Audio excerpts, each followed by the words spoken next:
자, 오늘 우리가 함께 보실 말씀은 사무엘하 15장 13절에서 23절까지의 말씀이 되겠습니다.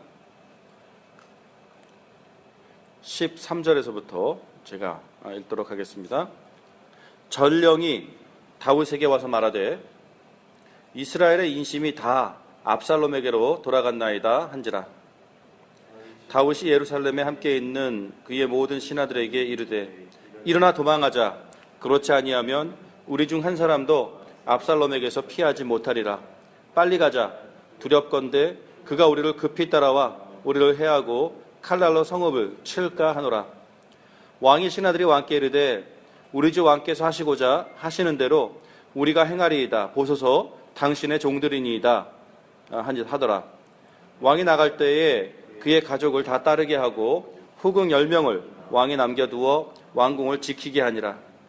왕이 나가매 모든 백성이 다 따라서 벳메르하게 이르러 멈추어 서니 그의 모든 신하들이 그의 곁으로 지나가고 모든 그렛 사람과 모든 블렛 사람과 및 왕을 따라 가드에서 온 모든 가드 사람 600명이 왕 앞으로 행진하니라. 그때의 왕이 가드 사람 이때에게 이르되 어찌하여 너도 우리와 함께 가느냐? 너는 쫓겨난 나그네이니 돌아가서 왕과 함께 내 곳에 있으라. 너는 어제 왔고 나는 정처 없이 가니 오늘 어찌 너를 우리와 함께 떠돌아다니게 하리요? 너도 돌아가고 내 동포들도 데려가라. 은혜와 진리가 너와 함께 있기를 원하노라 하니라. 이때가 왕께 대답하여 이르되 여호와의 살아계심과 내 주 왕이 살아계심으로 맹세하옵나니 진실로 내 주 왕께서 어느 곳에 계시든지 사나 죽으나 종도 그곳에 있겠나이다 하니 다윗이 이때에게 이르되 앞서 건너가라 하매 가드 사람 이때와 그의 수행자들과 그와 함께한 아이들이 다 건너가고 온 땅 사람이 큰 소리로 울며 모든 백성이 앞서 건너가매 왕도 기드론 시내를 건너가니 건너간 모든 백성이 광야길로 향하니라. 자, 오늘 우리는 그 압살롬이 4년이라는 세월을 공들여서 지금 나라를 지금 아버지로부터 빼앗아가는 그런 모습들을 보게 됩니다. 아버지에게 요청을 하죠. 자기가 하나님 앞에 서원한 것이 있으니까 헤브론에 가서 하나님을 좀 예배하고 오겠습니다. 예. 그래놓고는 헤브론으로 가서 거기에서 이제 백성들을 시켜서 그 소문을 완전히 이제 제대로 퍼뜨리는 거죠. 10절에 압살롬이 정탐을 이스라엘 모든 지파 가운데에 두루 보내 이르기를 너희는 나팔 소리를 듣거든 곧 말하기를 압살롬이 헤브론에서 왕이 되었다 하라. 이렇게 그 헤브론은 어떤 그 종교의 그 예배의 중심지 기능을 하고 있었던 곳뿐만이 아니라 다윗이 그렇죠. 압살롬의 아버지 다윗이 헤브론에서 왕으로 세워졌었던 그런 과거가 있었던 바로 그곳에서 압살롬 또한 본인이 스스로를 왕으로 세우고 있는 모습을 보게 됩니다.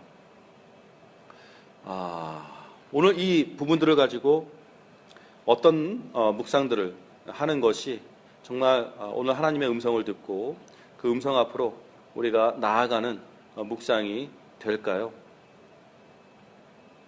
압살롬은 본인이 정말 막 그 본인이 갖고 있는 어떤 그 지혜, 그 똑똑함을 사용해서 정말 그 4년이라는 치밀한 그 인내의 의도적인 그 세월들을 통해서 잘 준비를 해서 본인 스스로가 왕이 되었음을 선포하고 또 본인이 왕이 되었음을 선포했을 때에 백성들이 그것을 많이들 인정해주고 있는 모습들을 보게 됩니다. 그만큼 4년 동안 정말 공을 들여서 민심을 다 자기 쪽으로 돌려낸 모습을 우리가 여기서 볼 수가 있고 오늘 이렇게 읽으면서 그동안 아버지 다윗은 뭐 했나?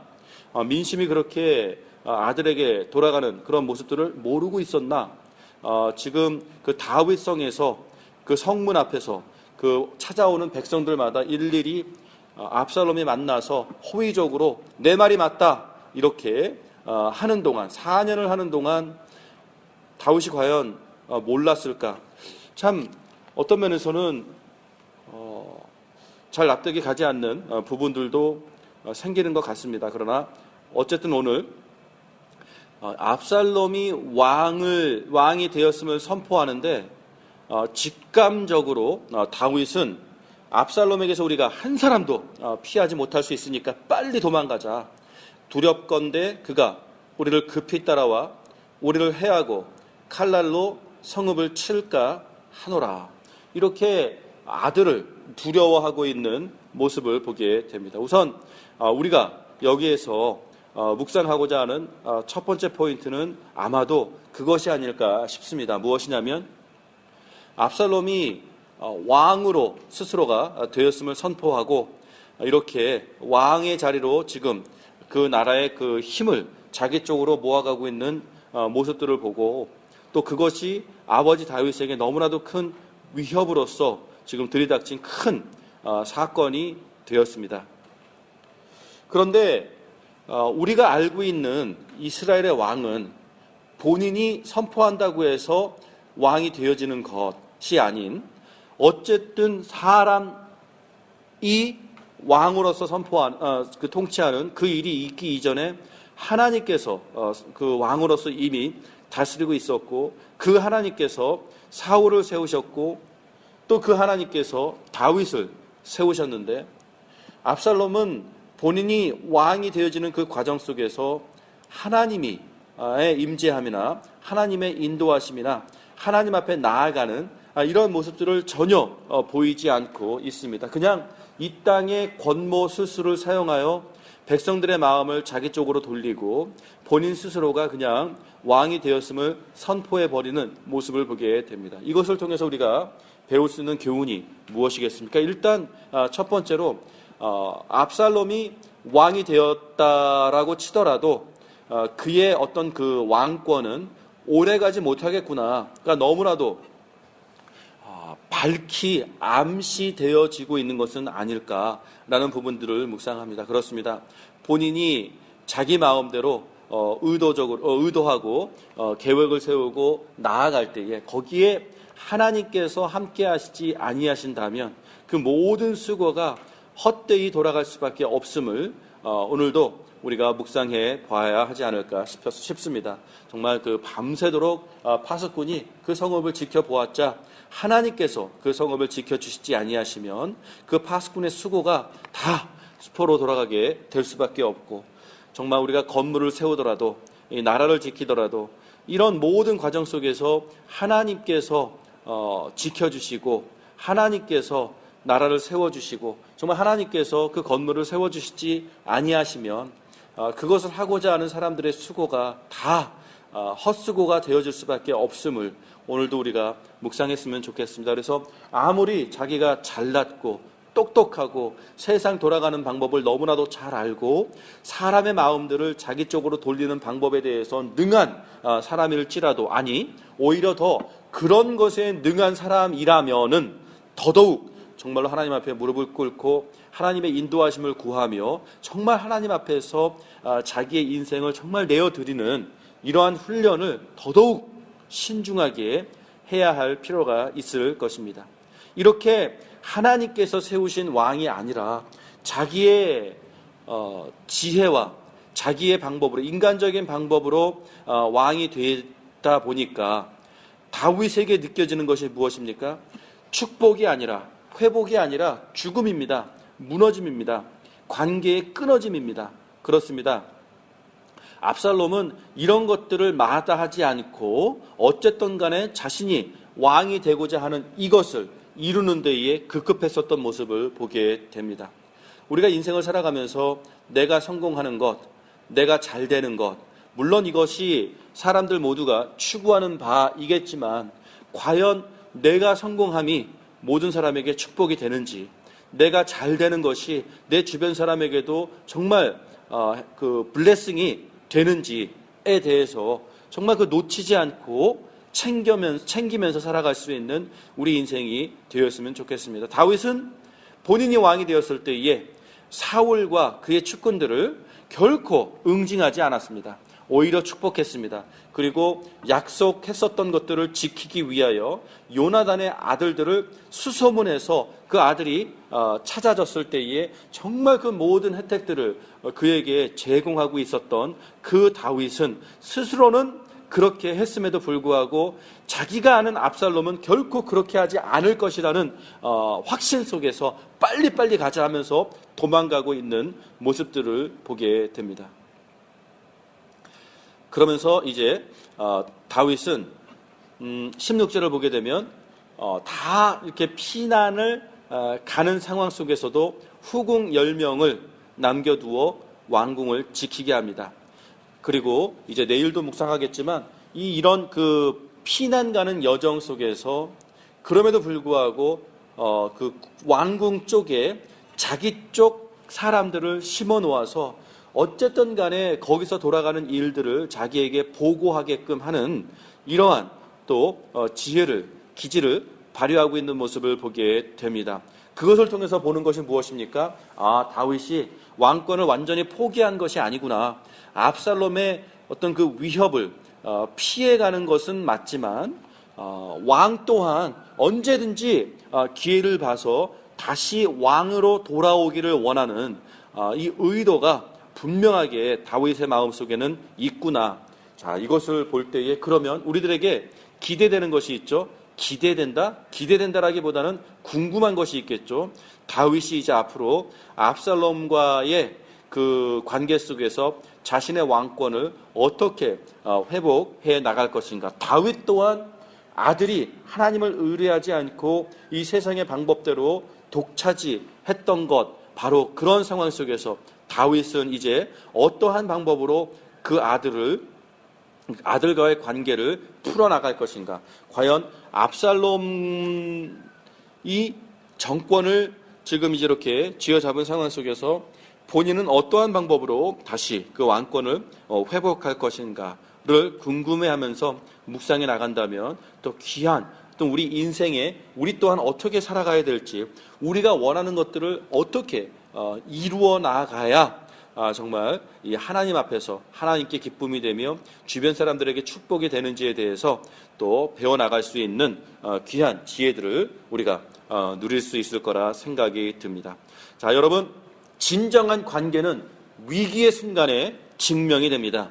다윗이 도망가기 시작합니다. 급하게 도망갑니다. 그러나 오늘 묵상을 통해서 계속해서 반복해서 나타나는 것들이 무엇입니까? 지금 다윗의 고향 사람들만, 다윗의 측근들만 어쨌든 간에 다윗과 함께하는 것, 아니 어떤 면에서는 다윗이 혼자만 급히 자기 몸만 어쨌든 간에 간신히 구출해내는 그러한 불쌍한 피난길이 아니라 많은 사람들이 울면서 통곡하면서 다윗을 지금 따르고 있는데요. 심지어는 이방 사람들까지도 정말 다윗한테 그들의 마음을 온전히 바쳐서 정말 이러한 위기의 상황 속에서도 오히려 이방인들마저도 왕에게 다시 한번 충성을 다짐하며 고백하며 이렇게 힘든 시기에도 함께 하겠다고 지금 따라 나서고 있는 모습들을 보게 됩니다. 아니, 오히려 왕이 설득하지 않습니까? 웬 고생이냐, 너는 돌아가라. 그러나 그 이방인들이 왕께 이렇게 고백하지 않습니까? 21절에 여호와의 살아계심과 내 주 왕의 살아계심으로 맹세하옵나니 진실로 내 주 왕께서 어느 곳에 계시든지 사나 죽으나 종도 그곳에 있겠나이다. 정말 진심 어린 귀한 고백이 아닐 수가 없습니다. 그랬을 때에 다윗이 그것을 받아들이죠. 얼마나 행복했을까요? 얼마나 기뻤을까요? 가라 했는데 네, 그러고 가버리는 것도 정말 보내는 사람의 마음속에서는 씁쓸함이 생길 수도 정말 있을 텐데, 정말 다윗에게서는 너무나도 본인의 인생에 갑자기 들이닥친 최고의 위기 속에 오히려 또한 증명이 되는 것은 자기가 헛살지 않았구나라는 어떤 그 위로가 여기에 분명히 있었을 것입니다. 정말 많은 사람들이 다윗과 함께하고 있고요. 어떤 면에서는 기대하지 않았었던 이방인들까지도, 어떤 면에서는 그 전까지는 다윗의 유대인 측근들이 바라보았었던 다윗에게 찾아왔었던 이방인들, 향한 그 시선은 무엇이었을까요? 아무래도 이들이 누리고 싶은 것이 있으니까 왔겠지, 많은 혜택들이 있으니까 왔겠지라고 생각하면서 배척했을 수도 있었을 것입니다. 그리고 그렇게 보여졌을 것입니다. 그러나 그것이 아니었음을 위기의 순간에 밝혀지지 않습니까? 이런 면에서 위기라는 것이 가져다주는 축복이 있습니다. 자, 위기에 처한 사람에게 있어서 정말 본인이 인생을 어떻게 살아왔는지, 주변 사람들과 어떠한 관계를 맺어왔는지를 증명시켜 주는 것이죠.